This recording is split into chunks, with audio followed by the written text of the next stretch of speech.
Yeah, this is really a challenge. If we try to look at, in the last 20th century, basically in terms of the United States, they only have two bad examples to refer to. One is Nazi Germany, the other is former Soviet Union. The United States is a very young Well, country. there's also Japan. Also Japan, yeah. Japan, along with Germany, they lost the war, and so they are trying to challenge the rest of the world. They lost. And they, in terms of former Soviet Union, it was a peaceful revolution, and whatever. Now, in terms of China, yeah, as you pointed out, China has benefited the world. China has taken benefit of the world. But now, in terms of the order, the rule-based order, China doesn't necessarily want to be integrated, want to change, want to reshape. So before we move to the strategy of how to deal with China, let's talk about perception of China. So if we truly talk from Western point of view, we might think, oh, China doesn't want to be integrated in the rule-based law. But if I'm not talking about on behalf of China. I'm just trying to refer to their perception. They will have thought about from two point of view. One is, we are a nation with a history of 3,000 to 5,000 years. Why do we have to adapt? Why do we have to be integrated, right? So if you don't want to be integrated, maybe we can be reintegrated together. It's going to emerge a new world order. That might be what they thought about, first of all. So China is not Japan, not Singapore, not South Korea, small countries. It's a huge country, long history, with a feeling of humiliation of the vast majority of Chinese people, bad memory about Western pressure in the last 500 years. That's their perception, first of all. Why do we have to adapt? We have to reshape, first of all. And secondly, if the Western, from their point of view, if the Western are nice, they will be nice to them. It's a mutual process. If the Western are not nice, then they are going to be stubborn. They will want to shape or reshape. So how do you see, how do you perceive the Chinese way of seeing the world? And how do you see Chinese way of feeling the world, or feeling about the future of the world? Well, your second point first. Western countries have been nice to China for so long that maybe one might think too long. Yeah. And some people in the Chinese leadership got used to everybody being nice to them, and find it strange that suddenly people are not nice anymore. But that's halfway as a joke. But to your first point, that is a very interesting one. Basically, China is a very complex culture.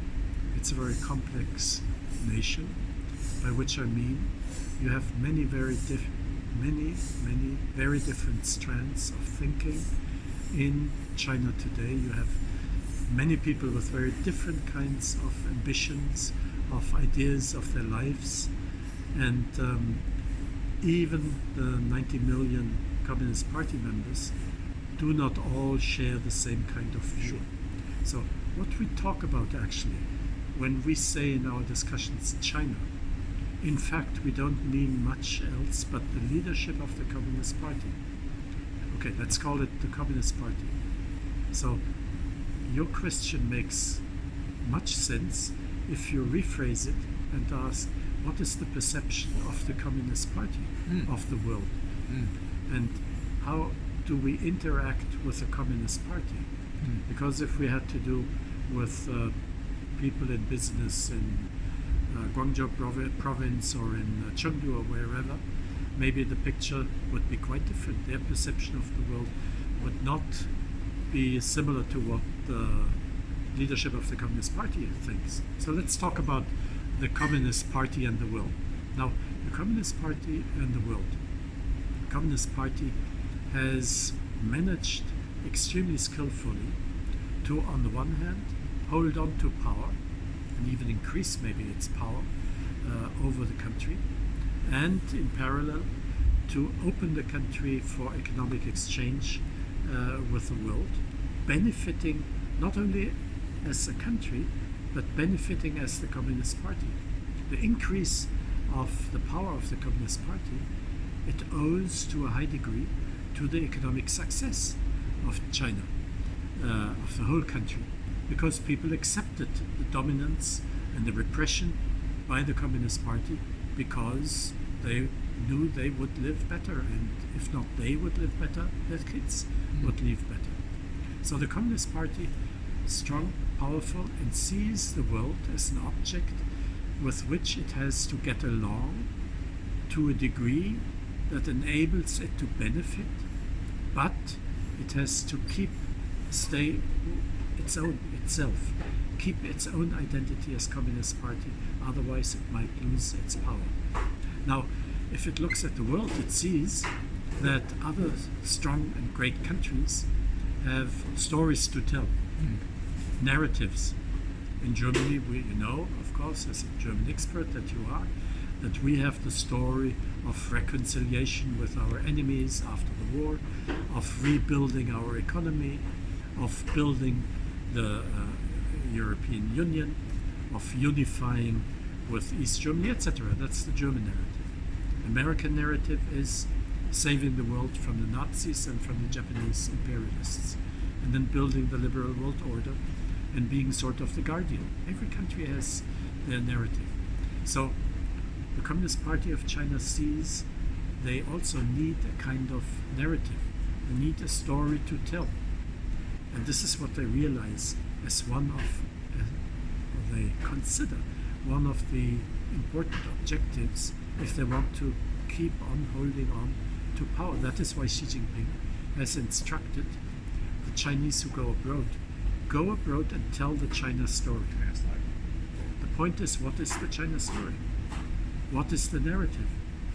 The Communist Party has this problem that they know in order to continue growing in power, to hold on to power in China, if they want the country to grow, they need to make it a country of the world, and they need to have a narrative, they need to have a story, but what is it?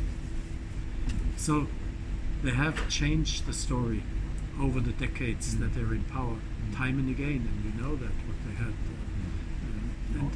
Recently it has become very much the story of a 2,000 or 3,000 year old culture, which has the same kind of civilization all throughout, and that gives it a right to be a strong and great country even now. In itself, that of course is nonsense, because then the Egyptians could say the same, the Iraqis could say the same, the Italians could say. It doesn't matter how the world was like 2,000 years ago. What is important is what role a country plays today in the international community. But it is considered kind of a narrative. The second part of that narrative is China the victim. To delude the people and the world from the fact that the Chinese leader in the late Qing dynasty failed to manage the challenges of those times. They simply failed. Other countries did not fail. But the Chinese leaders, Manchu actually, it was foreigners actually, it was the Chinese who failed, it was the Manchu who failed to put up with the challenge. But it has turned into a story of victimhood, 100 years of being a victim.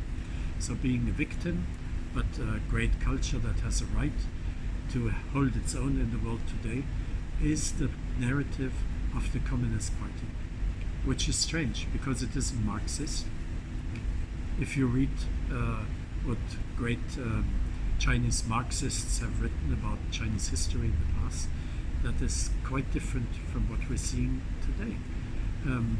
But okay, the problem is really who believes this kind of narrative, who is convinced by that kind of narrative. It would be so much better if the narrative was one of China aligning with the world. There is this famous saying by Xi Jinping, the shared destiny of mankind. Yes, so far this is a word. So is this There's no contents. Is it possible to deal with this country in the way that it feel it is respected, and then it could be willing to be integrated? Then by integrating this country, try to transform the way of this country to deal with the rest China of the world. is respected. Who disrespects China? I mean, you saw the military parade on the 1st of October. What for? Who wants to attack China? It's more a threat than a defense, what you see there. China is respected as a great power. A world power is what everybody says. It is respected, it doesn't need to get even more respect. It is integrated. It's playing along in the United Nations ever since it joined the UN in 1971. It is integrated. Everything works, except for the story of the Communist Party. That is the problem. Now, how to deal with that? I think we have to challenge China. Yeah. Now, Just a second. Yeah. We have to challenge China instead of trying to persuade China that we engaging it. We have been engaging it for such a long time. Now we have to challenge China and ask it, can you really play the role of a world power? Are you able to share all the responsibilities of a world power with the rest of the world? Strong countries share responsibility for the world. They do not only demand respect from the world. They are a world power because they get respect anyway. They are important. China is important. China is strong. Now it should do, and that is what we need to challenge it to do, it should do what a strong, great power does. Share responsibility for the destiny of mankind. That is the important thing. So we need to challenge China, not just try to engage it anymore.